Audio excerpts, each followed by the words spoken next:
voilà voilà suna mopila to mais ça clôture na page noire bon tu vas recevoir invité de Marc Nabiso il y a dimanche à Lelo déjà passage obligé boyebika tolobaka ka totonga mututé tolobaka vérité rien que la vérité voilà biso vraiment totandaka toutes les vérités na table sans tabou to finga mututé totonga mututé déjà mikoleko yaka na kotikela bino bataille ya émission passage obligé de la mboka de partout bozali na mokili déjà numéro ya ngwana indicatif ya mboka déjà ezana 242 ozala ozali bongo na étranger parce que MCRTV tozali suivi de partout na mokili partout ozali ko suivre biso ce ko la biso na nzela Canal Plus T okolana biso na nzela Easy TV ce ko la biso na Easy TV T okolana biso na Star Time ce ko la biso na Star Time T okolana biso na télé na ngai ce ko zwi biso na télé na ngai T kufela kana streaming ndena ko ba boyi na zo le kan direct na YouTube ya MCRTV na le kan direct na streaming na biso bref voilà tous allez bon na ba canon de diffusion et belé et sika bokotala bino bokotala biso et puis les sous ceux qui peut lingi sous tala tala so émission passage obligé bien na ko senga na yo na bolingo za na Claude Kassa Kassa ça nga pe bien kende kana YouTube ou s'abonner kaka na chaîne YouTube Claude Kassa Kassa TV ou taper Claude Kassa Kassa TV on peut retrouver intégralité ya nyonso oyo Kassa Kassa à Salaka du point de vue culturel. Voilà. Suna mopila, je sais pas si peut que nous sans transition to recevoir l'artiste Oyoyo Boebi et Belé. À l'école na passage obligé. Azali parmi ma première personne, c'est ma première artiste Oyoyo ba répondre présent à l'invitation à Claude Kassa. Et ceux qui n'ont bon, a bonne mémoire. Moment émission est bandé en 2019, passage obligé. Moment est bandé en 2019, voilà. La fin 2019, je pense. Moment est bandé. Yé. Aya qui te solo là. Et puis mon colongo. Je pense à la veille à Kobima passage obligé na nenga idéologie, na impact. Et ça là qui peut le à grand prêtre le Tumba Simaro. Comment allez bon artiste mayeli oyo ya kufaki open na yambaki mokolango pe artiste mayeli to meka pe ko décortiquer yene déjà dans ça sans plus tarder fona télé na cadre de on a respect voilà l'artiste mais c'est plus game mais c'est plus game Claude Kassa salut bonjour artiste bonjour à tous ceux qui nous suivent et puis voilà j'espère que ils ont l'aventure moi ok et puis voilà tellement non tout ton amandam la télé maintenant non tellement non bana tellement ni nzote lembi na télé maintenant nzote lembi non so za fatigué fana na ken nzote lo bela lembi mais oyo kas ah d'accord té lembi té et bon nzote ya la mi balé nzote za nzote aussi bon nzote na quel nzote pourquoi pendant que vous nzote ya nzote nzote ya nzote ah kas ya nzote ko ya nzote kas kaseti te bana bien s'il te plaît to bani bi nzoto ya yo million on est toute église nana uti ko sambela mon frère na uti église ça dit que en tout cas nzambe akumisama ba mona ngawa en tout cas nzambe akumisama en tout cas nalingi pinda na loba boyeke en tout cas nzambe limsa biso na masumu na biso nyonso to salaka auto continuer pe ko sala limsa biso et puis vraiment merci pour renouveler ce souffle de vie pa na biso bato masumu biso to mériter ko vivre té mais na ngolu na auto vivre en tout cas amen wana le sambo nangako OK ça là kana posa boy est-ce que zeli quand nous a est-ce que pourquoi autant la bible monda mono ndamute mobimba ah OK très bien natalaka boy to natalaka matalaka kuna boy wana baluka boy non ça là kana ngozala metalaka kuna nzote za boy nzote za boy OK d'accord après ça voilà c'est quoi la vie tala sukuna bien non tala voilà ba mona bien sikoyo voilà ah café son voilà kitoko mo bible tanga ngo bien bon na tanga bible makasi bible bani na Genèse hein et ce qui va avec apocalypse oui. Ah OK mo tanga bible ya na on peut livre akati wana non c'est bon OK merci c'est bon sikoyo quand la bible on est mutelo bana biso non ko service ba mettre ni balise là on devait bien te oui et ça va bien te quand y a pina lisesement boye et le bac non moi ça na makolomi ne mekasa tambola nganzela moko bongo te oui mais les sociaux na photo revoir là ah ils à revoir wana za revoir Ah, ok. Tu m'as déjà revoir encore. Tu peux revoir dans moi, ma colomine, ça veut dire que ça l'a réglé comme Mongo. Alors que les gens comprennent que directeur de la société Songolo Pakala, mais à une activité mon boy. Net, mon conseiller PDG François Nduna que je salue, au Borneit. Au Borneit, non? Mon boy. Malembit. Au Borneit. Après, monsieur le maire, Wapi. À côté. Namosenjo. Oui. Quand il y a des sous, Chibak. Ça dit que. Est-ce que vous avez DG François Nduna quand il y a des sous, il y a des sous honorables des sous. Est-ce que vous avez dit que nous avons DG la Nakanzela Mogo? À comprendre? Ah, aussi, il y a des pamba. Ouais, donc faut te revoir. Donc, surtout quand ils ont MCR TV, je te regarde. Ok. Donc, c'est quoi? On a photo de voir. Parce que banane yango, banane yango banane magambo.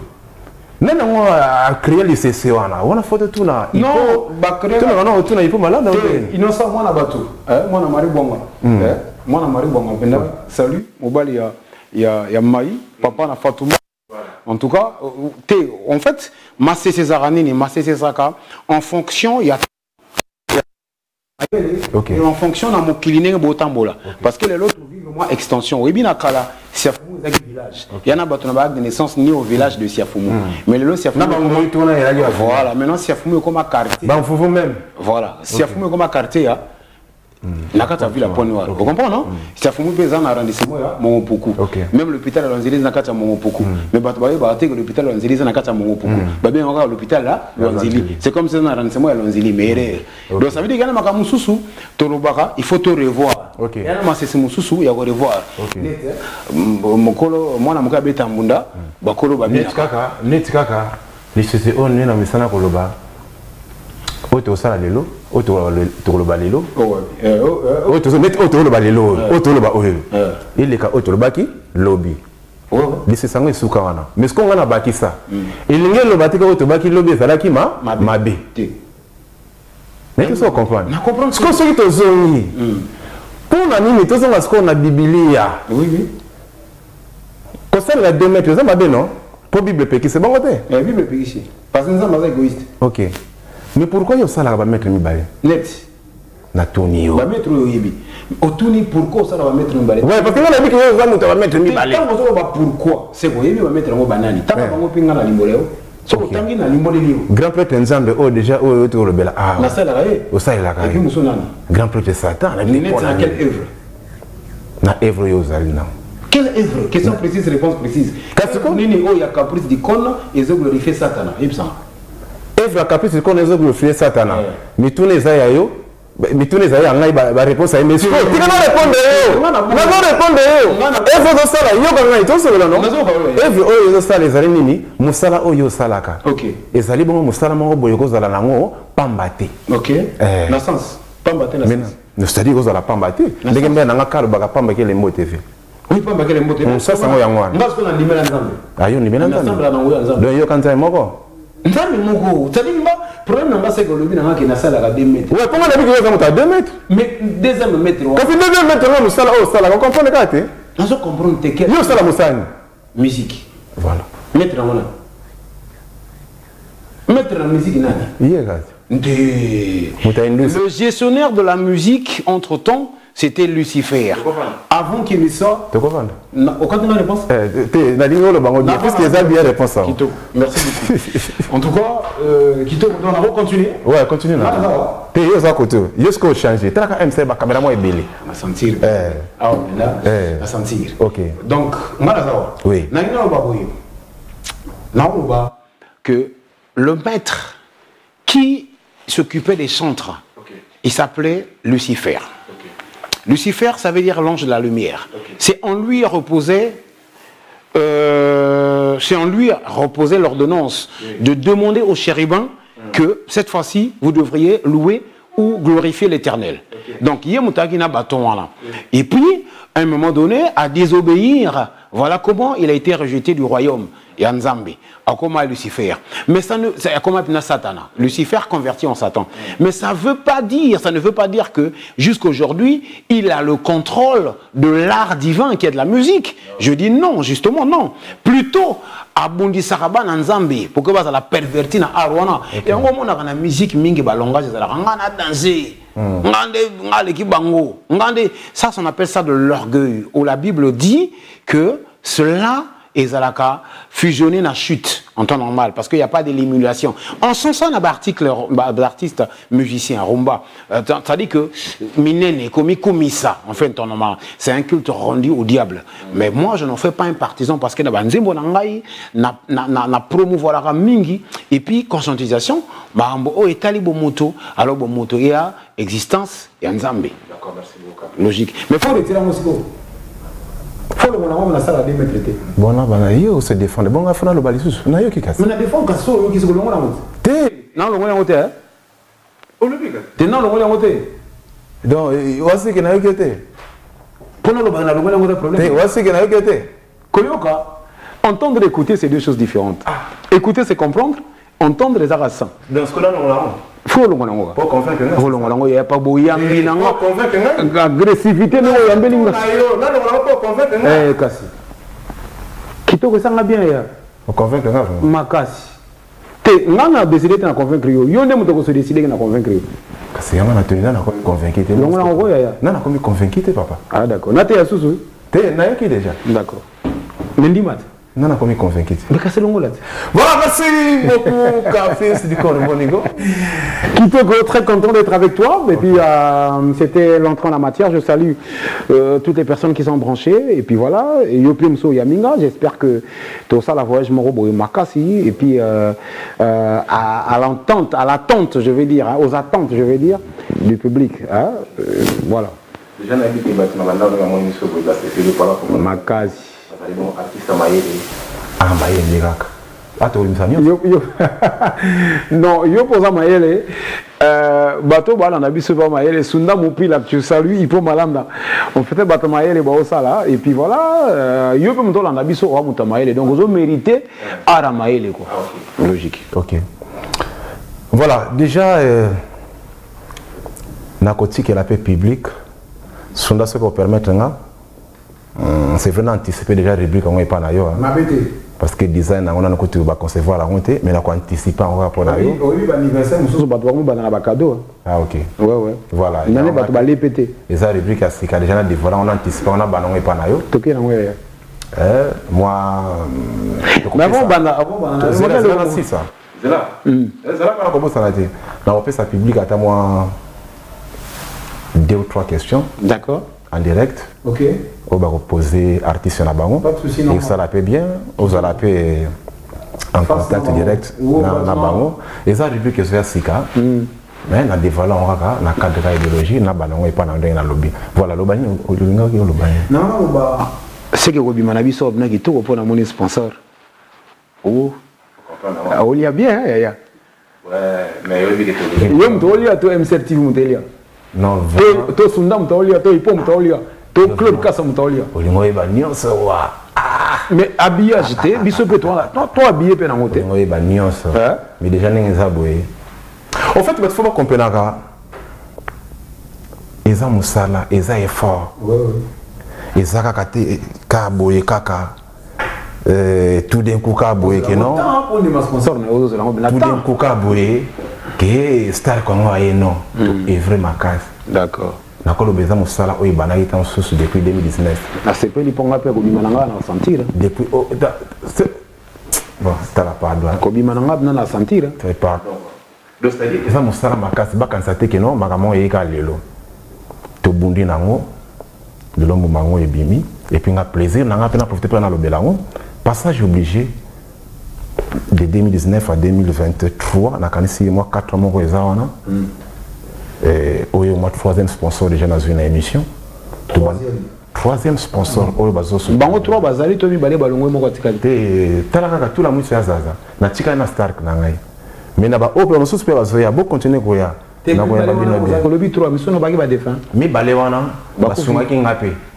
Bayaki tozalaki na bango ba o bayebi. O trouver mieux ya lelo quoi. Oh, tu koloba lelo eleka oh tobaki lobe mais lingelo bateau tobaki lobe zaki mabe. Ça va être chose comment?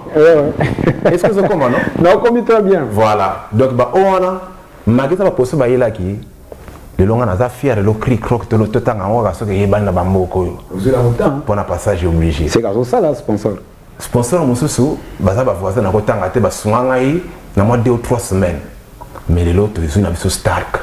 pour nani star que ça masanga oyo et ya mami et sali na bana mboka déjà tala ka degré design la bouteille na osima na bouteille simba kaka non simba non o melango non on a joué nga on fatigué on soli mais ça va caser au Kenya mais pas ça que mususu Armel on na ba bouteille to ça na biso en direct yaka même na ba caser en donc au komisanga façon yaka na ba caser en façon ba sentir que star ka saganati wana nga to ça en direct yaka na ba caser malem na bana ko kitsa wana wana mais na yaka na nga ba bouteille ba yaka na ngono yaka na ba yana combien de bouteilles oh tout ba yo nga la famille beleti OK c'est pas na bana OK on anda quoi so na bana pe dot na bana dot bon OK on anda quoi basé OK on anda quoi ça va Armel OK si quand ka bongeza la kanenge za babaksa hein babaksa baksa sus baksa alama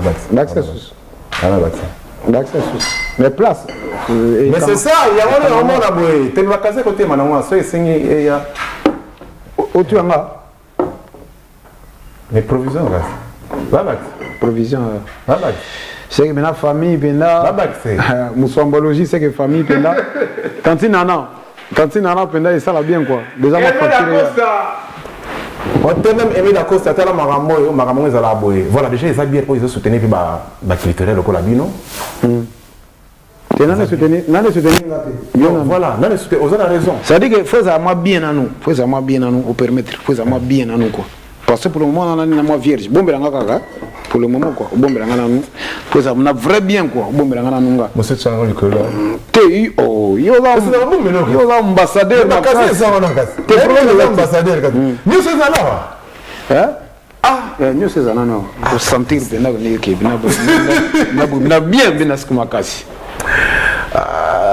on doit sponsor émission yeyo quoi voilà sponsor émission yeyo yene muto sala vraiment émission zala nengo tuna ki banana bazolia en fait eza bili ya famille tozolia on a nenga famille MCR TV na to so comprendre c'est vrai que bikasa ka sayene kominje la masolo mais tozolia na nenga libota nyonso nezali ka pona fierté ya MCR TV et puis mon biloko yano to senga na mboka ba sponsor boye batika la kana passage obligé te bakinda bas émissions culturelles les bon ebelé bas émissions bien eza ebelé au peut ba ko soutenir pour ceux qui ne veulent pas souffrir faut que ça nga makolo il y a bien au niveau où mbeli na sponsor yé bien ça va na zolia bien makase c'est biso photo ya Armel pas besoin de ça photo na biso non pour avec tchanga embouteillage obi kanga moto sponsor na ton embouteillage non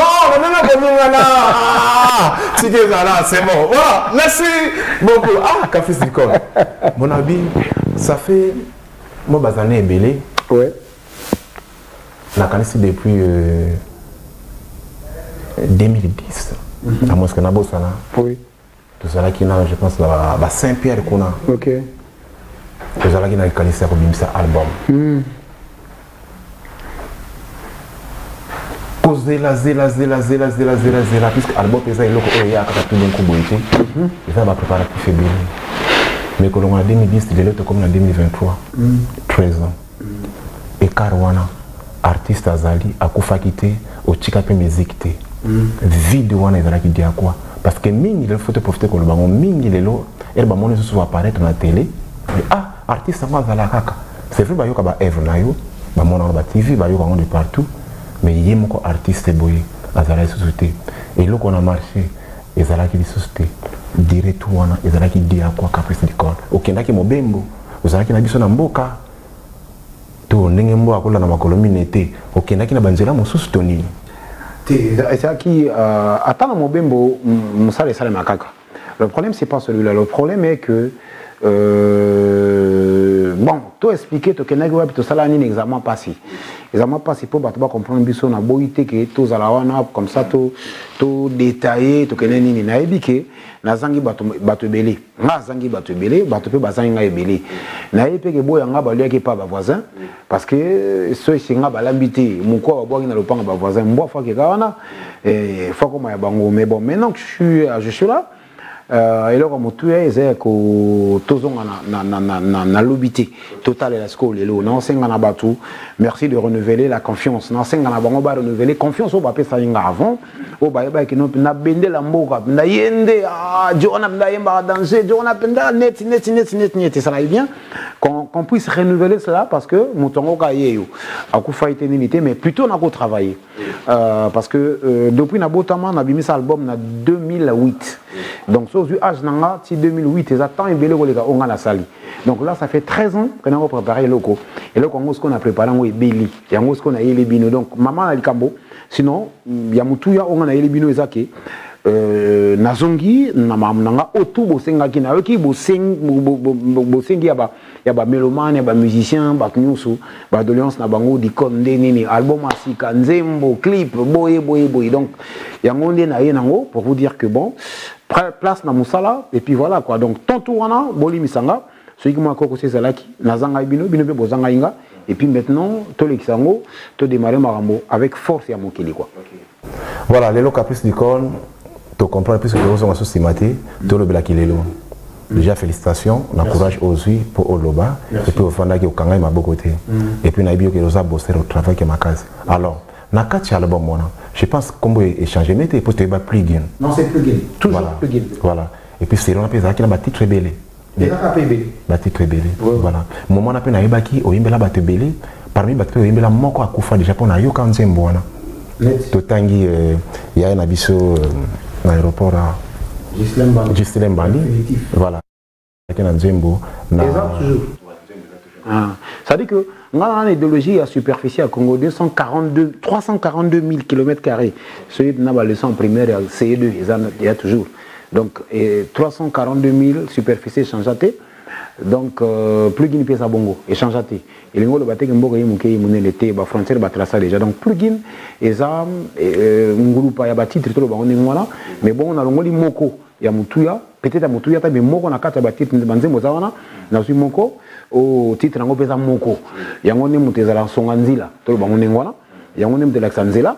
Donc, il m'a le 28 mai, hein, le 28 mai, donc date relative anniversaire à Caprice du Code.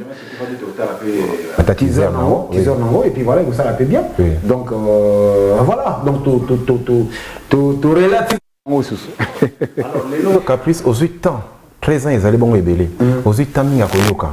Aux 8 ans, il y a ça, la perfection, moi, changer, moi, comme ébélé, par rapport, il y a. Musique on est comme les loups. Est-ce que na kat c'est vrai yo base les arumba. Les arumba socle la masolo. Est-ce que na kat on a payé on m'équipe que ça là moi qui les loups on a bien qui les loups. Moi bah genre musical il y a les loups. Ouais tout ça là toujours qui les loups c'est ça l'actualité pour qu'il les loups les loups au la lobby. Vous comprenez? Tous en ango toujours. Toi artiste a dit que biso tous en la forme photos en maille tous en forme à récipient c'est ce que je veux dire. Tu comprends non? Tous en maille tous en forme à récipient. Donc ça veut dire que il y a qui les loups tout là tanango. Normal, tout est nango. Voilà. Est-ce que le caprice du con au niveau aux alaki nango kala pour kala ne motepi ça biso maïle te connais j'ai karaté. Moteto aibi que non à l'époque era bato tant artiste il y avait un moment au caprice aux alaki vraiment que era balo bla artiste à pointe noire. Ba moni bana mon caprice du con. C'est vrai tout c'est voilà ba forte.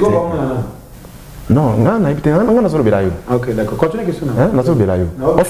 En fait, non, Caprice, tu as un épisode déjà. Lélo, on a pas de côté où tu as vie à battre. On a la perçu. Pour mon émission. Non, déjà, nous sommes non, nous sommes non, que nous pembe, on a été pembe. Nana moyindo. Nana kate na pembe.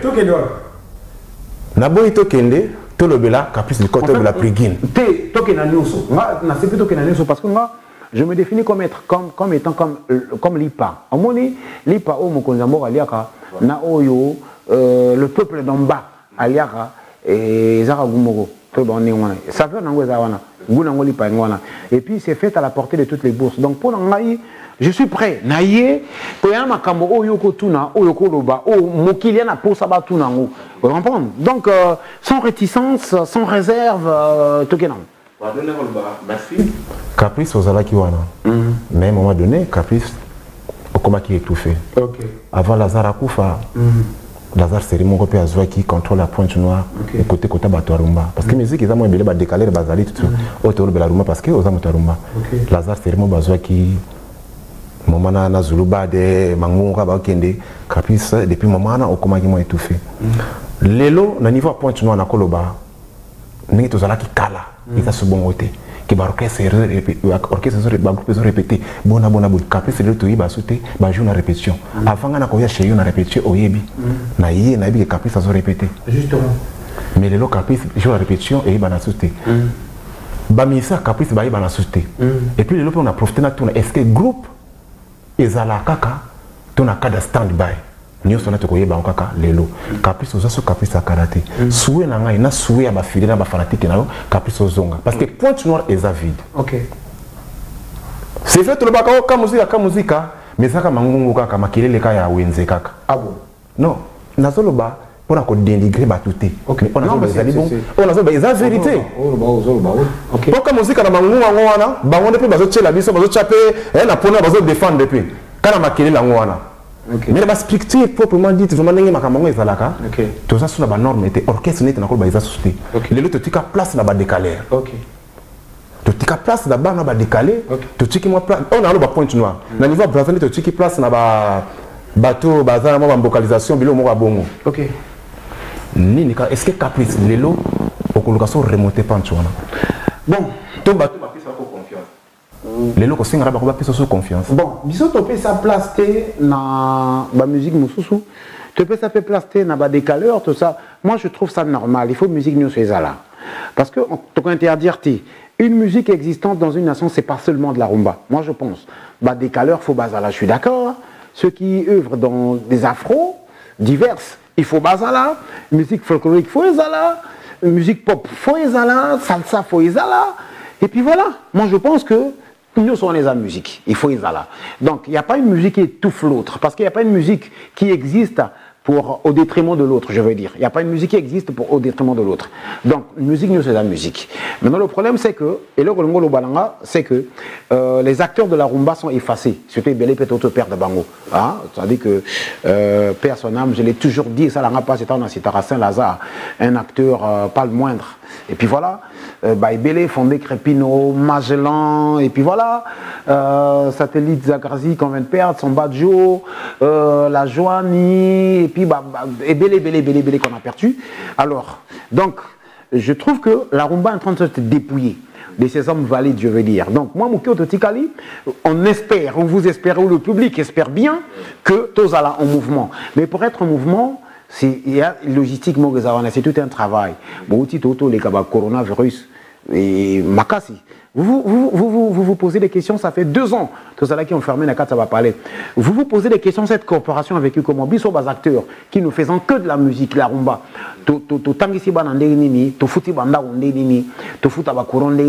Et puis voilà. Donc c'était les priorités, parce que le Congolais, il n'achète plus le plaisir, il faut le dire, entre guillemets. Donc, moi stabilité, et puis voilà, ce qui explique, en fait, je reviens sur moi absence wana, vous comprenez, parce que Congolais tout, c'est vrai, bimisa album, tango e bima son bangote, tango yo zana chombono, tala, tina moi na charrette na ba activer awa, vous comprenez, c'est ça le Congolais, c'est un peu différent. Moi le bien pour la Alexandre Lomo goité. Oh non, il y a on est monté sali qui est moi absence non. Pour nous écouter le blâme comme absence c'était pas pratique là à cause de la coronavirus makam. Corona ngana yé babé en Covid-19 non. Donc et ben nous en 2019 il y a préparatif en solo bané en préparation depuis 2010. OK. Donc corona té yaki 9 ans mais l'exercice écoute ngat. 9 ans ouais, écoutez l'exercice mais n'anga statu quo. Ouais. Mais écoute quand. Écoute n'anga statu quo. Continue là. Dans le bien. Continue d'accord. Tout ça le Zongo tout ça le 28. Tout en bas le 30. Tout ça le 28. Le 30 on a coupé le mois sinama. Tout on a coupé le mois nanga, tout maman nanga, tout va dans le pangwana. Yo le jour nanga, vous comprenez ngana fouta le 30 ou pas? Yo le jour nanga. Vous comprenez ngana fouta le 30 ou pas? On va dépendre de la compréhension logique. On a tout été. Parce qu'il y a un répondre. Ce qui est le jet. Les autres dépendent de la compréhension. Na yo Claude Kassa le jet la caprice. Mais comment vous avez compréhension dans la tête? Il y a un yeba. Vous comprenez ou pas? Au fait, on a comprendre parce que ça n'a rien à voir. Au Koufeli, bon, on a puisque na clause na biso, tout le bail qui part que non, au Koufeli. D'accord. Mais voilà ce que ça, qui humanise, qui bon monter foi ça là, oui, bah que ah, de quoi zuli kama. En fait, tu es dialectique. Au lobby, quelque chose est son contraire. C'est vrai que dans le contrat, ça n'a rien à voir. Mais on peut solliciter la doléance.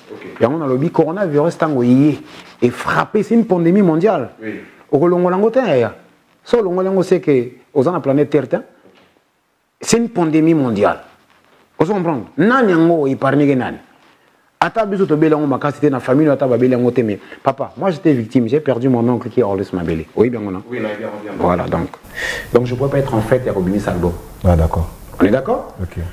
Et puis attention Robini ça on a dans son banque. Parce que le Congolais ne sait pas acheter quelque chose sur internet. Le Congolais avoir un compte en banque paraît comme une luxure na milieu na biso. OK. Est-ce que je comprends pas? Nous les artistes. Oui, les artistes baba là té. Et rara. Combien de mariages artistes au Kenya? Combien de mariages et artistes au Kenya? D'accord. Mais les Arabes congolais se copient l'information comment on la livre. En temps à thé. Vous comprenez? Donc, les gens n'ont pas des comptes épargne parce que nous évoluons dans cycle moroboye informel. Je fais comprendre. Donc ça veut dire que Bilo Kouana est frappé Bissou.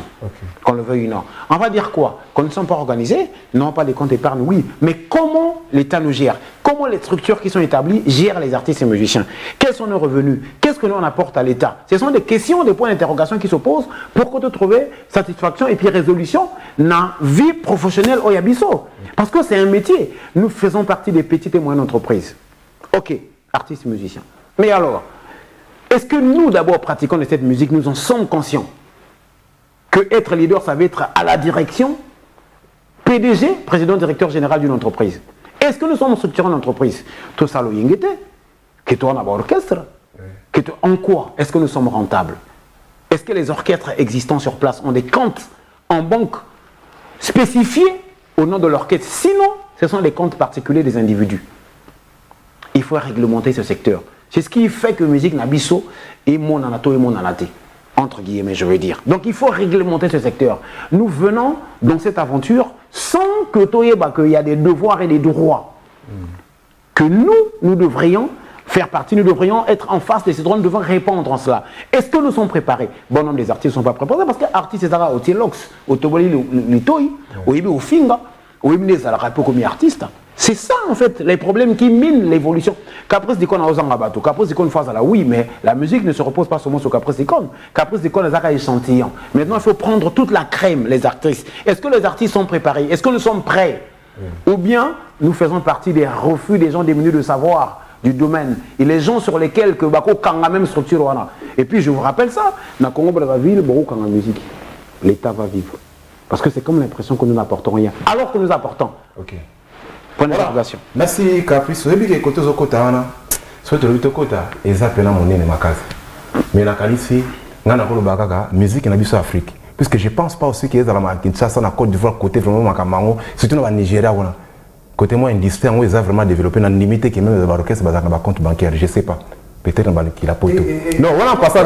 Ailleurs les gens et ça nango, chez Bisonde tu as ma kamusu c'est la logique photo là de la méthode de la moté to là de la makamone moi bozo ba moko boye Bisonde to tikala ngande danser ngande boye mais so otali na fief ba noale bato ya boki bato ya ba momi kilumba muzoba otolo bana kilari ndoko donc mon cerveau comme on a dit mako vide mpamba na mpamba. Donc c'est ça en fait qu'il faut faire. Il faut rénover cela. Il faudrait qu'on arrive à se prendre comme un métier. Il faudrait qu'on arrive à comprendre que ndenge taximen na bimara na 6 heures. Biso beto bimato répéter. Biso beto bimonsa na biso. C'est quand même inadmissible parce que l'artiste c'est le patron. C'est celui qui fait exister le manager. C'est celui qui fait exister l'impresario, qui fait exister le producteur et puis le fan, le mélomane, j'en passe. Mais au moment là que manager a routine d'artiste voilà. C'est le monde à l'envers. Okay. Ça veut dire quoi cela? Donc, artiste, que tout s'ordonne autour de lui. Non, non, non, c'est pas que Nazarana manager, c'est pas que Nalinga manager, écoute, on a un manager. Non, on a besoin de manager. On a déjà manager depuis Nanité, mais on a besoin de manager. Ah, Magamona. Pour un nazo manager, pour un nazo manager. Caprice, c'est comme. Non, Caprice, c'est comme nazo manager, pour la nini. Définition à sens mot manager. Nazo le bango, toutefois. Le manager, c'est en anglais. En français, ça veut dire directeur général. Oui. Alors, qui est le directeur général de Koffi Olomide? Exemple de Félix Oise, quoi. Oui, bien. Bah alors, s'il n'est que... Madame manager, non, c'est ce que je veux faire savoir quelque chose. Il y a un exemple dans l'autre non? Okay. Ça veut dire que je veux dire que le manager, tu as la conscience à titre de tous okay. manager. C'est le directeur général. Dans la minute, entre guillemets, tu as illustré. Les qui n'ont il y a Kati, petit frère propre, les Chokori, que je salue. Azam manager, il y a Kamuzika. Donc ça veut dire que tout le monde a mon manager en anglais. Les Chokori, Azam. Et Azam communicateur dans mon Azam manager, ça veut dire communicateur. Tout ça, on débat. Azam directeur général, tout le monde a manager. En français, Azam directeur général, il y a l'orchestre. Bon, non, on dit Azam directeur général dans son propre. Et puis, il faut être outillé. Avec la prise de compte, c'est ça. Il faut être outillé. C'est-à-dire, ce que vous allez, manager, un manager, c'est celui qui vend l'artiste. Il faut avoir un carnet d'adresse. Il faut être susceptible. D'abord, manager artistique. Il faut d'abord que tu répondes à titre managérial et puis que tu viennes répondre à titre artistique. Et puis vous faire la fusion. Mais moi, je suis celui qui met les barres sur les téléphones sur les i. Ça veut dire que ce qu'ils ont côté, tout sera un côté. Parce que moi, je donne ce que je sais faire, c'est la chanson. Okay. Bref. Donc, à dire que ce bima. Moko. Ouais. Non, Moko n'est pas ce bima, mais dans la carte, il y a plugin. Voilà. Plugin. Moko. Et plugin. Et qui n'a pas un morceau bien. Au lieu qu'il est l'autre. Tout à l'heure, le but qu'il est là. Ah ouais, toi qui n'as pas ça veut dire qu'on va avaler sur one by one. Donc, Moko Moko. Moko, tu peux pas les bosser à Moko. Donc, plugin, je réitère qu'en mise en stock, j'ai fait plus de 30 titres. 30 titres que j'ai enregistrés. En passant au Ibig, moi, tous ces là toujours. Parler, donc moi, ingénieur de son, instrumentiste et puis tout ça là. Donc, ça là, Nzimbo, et c'est là où pas mater, mais tout ça là en haut. Dans ma facilité, moi, quoi. Donc, on arrive à le faire. Parce que tu me payes ça, moi, je vais savoir mon robot que la côté. Donc, plugin, c'est, je réitère, parce que maman, les cambos, ils m'ont dit dans tout la média. Et puis, il y a un truc, ça a tout la média, et ça allait partout, dans les que ce qu'on a, quoi. Tout ce qui a, sponsor à la TCO qui est star, quoi. Vous comprenez, non? Il y a yo, il y a yo. Il y a un il y a yo. Ouais, pour les raisons. Il y a yo, il y a yo. Ah, lobby, mais les autres, hier, on a fait un stack, il y a un passage obligé, et si on a fait soutenir les bâtiments. Ah, on a fait les renatans, on a fait vraiment. Ofunga mipenda wana pesa batangi penda afunga madesha bon yele mtu fonga sana bakambo ngambo ah on arrête donc tozonga donc album là cet album a plugin sur le verbe to plug qui veut dire on l'écrit avec PLUG IN sinon PLUG-INS to plug c'est branché dans. On se dit que chacun de nous se veut être un élément positif pour l'autre. Donc yo faut na brancher na yo mto la nanga. Et puis, vous avez branché comme ça, tout tombe la musique en Moka. Donc, c'est ça, plugin. Et puis, je viens avec un titre Moko. Il y a tout ce qui est teaser le rose à l'après. Comme ça, tout c'est pris ça. Exaucer, Zozo, Maman le Pango. Voilà, tout est teaser. Bon, tout peut ça, moi. Sur mon pile là. Tout est teaser vite. Déjà, numéro. Quand il est bon, ouais, bon, bon. Vite, Zozo, Maman le Pango. Ok. Déjà, on a vu ça. On peut ça avant de la teaser. 06 918 52 20 06. Ah bah bien abisso. Tout attaque sur moi. 06 918 52 20. La mission 06 918 52 20. Mais pendant le moto azo composé numéro, on a vendu ça 3M. Hein, Moussambalogie.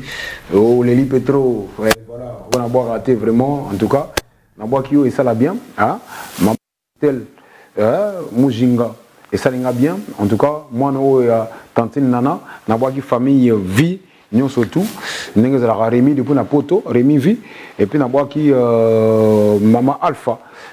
Nous avons Penda Grâce. Donc, nous avons Mokimboumbana. Et puis voilà, mes salutations à Mikilov. Mikilov, toujours Nathan, artiste au Blanzam et Pena Pesa Marambo. Et puis, je salue LPP Lys Poiti Pombo. En tout cas, il y a Marambo Moko. Ouais. Mais puis voilà. Ah, tu sais vraiment totalement déjà, voilà, allô. Voilà, bonjour papa. C'est le numéro de l'émission? Oui, on est en direct papa. C'est pas en direct? On est en direct, comment tu as bien besoin de répondre aux hôtels là, c'est en direct.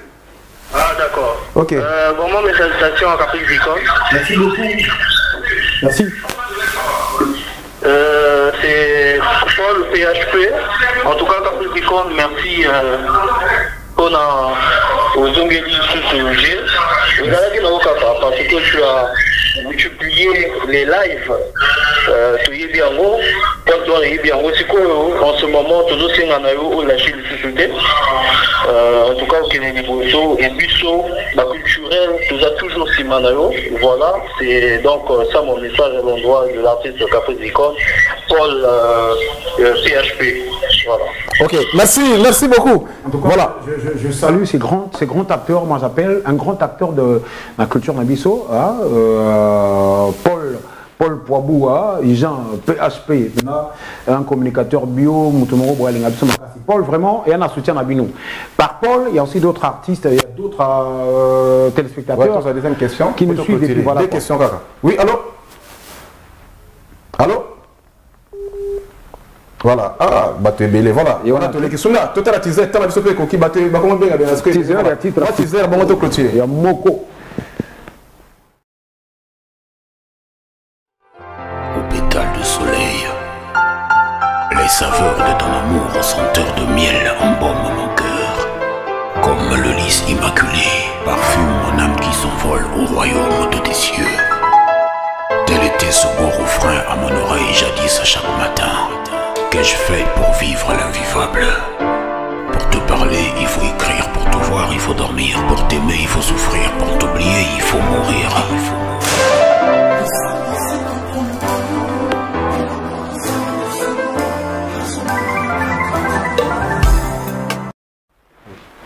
Voilà, merci beaucoup, Capsicon. Pour ça, ma solo. Makasi. Mengonga ezali ngonga. Na évité ce qui n'a permission à Sunda. Ah là là là là là là. Ah ouais, moi dernier appel, voilà. Moi appel à la fin, benga ça va bien. Voilà. Tu évites ce qui n'a permission à Sunda, Mikole Koya Kawana, ce qu'on légalise, c'est vrai, les gens qui à la fin. Mais c'est un peu faux légalise, ça. Ils ont mabé peine la télé, là on a sur le dimanche à t'es dimanche à Goyate. Pour éviter mon atelier. Pour éviter mon atelier. Mais bon, ils ont mon côté. Attends dimanche, mais ce soir. Appelle les autres. Ouais, appelle les autres, les fleurs même. Appelle les autres, moi. Mais toi, à mon côté, à mon côté, tu n'as pas de partout. Alino, Simba. Oui, allô. Ouais, aux gens direct, tu poses la question, non? Ah, Nayana demandé ça. Mais Capos du camp, là, c'est là qui est vraiment wapi. Puisque tout le monde était, tout le monde était, tout le monde était, à Uchi wapi, et l'autre était, Bakangwana, quoi. Ok, merci, merci. Tu as clôturé vraiment. On a Uchi wapi, on a répondu. Bon, et ça, on a motivé à Toloba, na Uchi wapi. Parce que côté na Uchi wana diagi passé. Mais maintenant, on a eu, on a zongé les bino. En fait, bino pebo salananga, nenge Paul à Utoloba, to zananga, et puis comme ça, toi qui es ma solo. Ma solo, ils ont dit le 28 mars. Et puis je répète, Nabimar, les répétitions ont repris donc Nabengi, bas ancien. Ah, vous avez les répétitions. Ah, bas ancien, société Arnio Sotou, Académie GSB International, mouvement. Autour, Bazarinanga. Au Bamsou Bali, mais autour Bamon qui Barozon, Barozon, il y a six cafés Barozon. Mais avant, on a fait la condition à Baron, mon frère. Baron, on a fait la condition. Baron, on a fait la condition. T'es Bakonzan à Barozan. Oui, oui. Mais foutez la banque de déplacement, elle va y faire non, non, non, c'est pas comme ça. C'est pas comme ça. C'est pas comme ça. Il faut que. Il faut pas le la conception. Il faut ça la moussala. Au sali moussala, bah foutio. Tu ne viens pas pour couper dans la caprice du con, caboué, bah foutio, au sali nini. Tu as mené quoi? Et puis tu fais quoi? Mokilini son manager, il y a solo quoi. Non, pas les sango. En tout cas, s'il vous plaît, salam na papi Diapolongo, papa na winner, on a communicateur de la nation. Et puis on a fait na Charlemagne Mayassi, on a fait na charmante belle de Puniki. 3M. En tout cas, Moussouamba Logi. En tout cas, 3M. On a fait Simbote en tout cas, Motema ya Moutima grâce et puis Emma, on a fait Simbote na exaucé, Zozo, exaucé, tout bien à Emma le pango. Yende Penda, merci. Makasi. Salam. Merci caprice moi tout l'équipe ici tango Makasi. Ouais na ouais. Non toya tout coup na comme les lots. Tout l'examen dimanche, moko tami balé. Non, les lots avant dernier dimanche il y a mois d'avril. Tout coup na peine avant dernier dimanche il y a mois dernier. Avant dernier dimanche, mois demain. Parce que l'album est le 28 mars. Et puis tout ça, conférence de presse. Oui. Mais il fallait que maman parce que nous avons Adolizi. Ok, tu vas aller au stade. Nous avons Adolizi. nazonga dolisi nazonga dolisi Merci, je vais le faire. ah yango nde bilenge wango oyo On s'appelle un Nabouna. ah vie Voilà, merci. ka ndako na wana vie Caprice du corps. Il faut aller là. Merci, merci. Mon vieux Alexis Lamy du Blanc. Merci, Bismarck Junior. ngape na boki na Bismarck Junior na boki LPP Lis Sportif Pombu priva Okola Tsongo. Okola Tsongo. Merci, Caprice. Le policier sapeur. Merci. Lis Sportif Pombu. Prévis Koya. Exaucé. C'est pas pareil. Hein?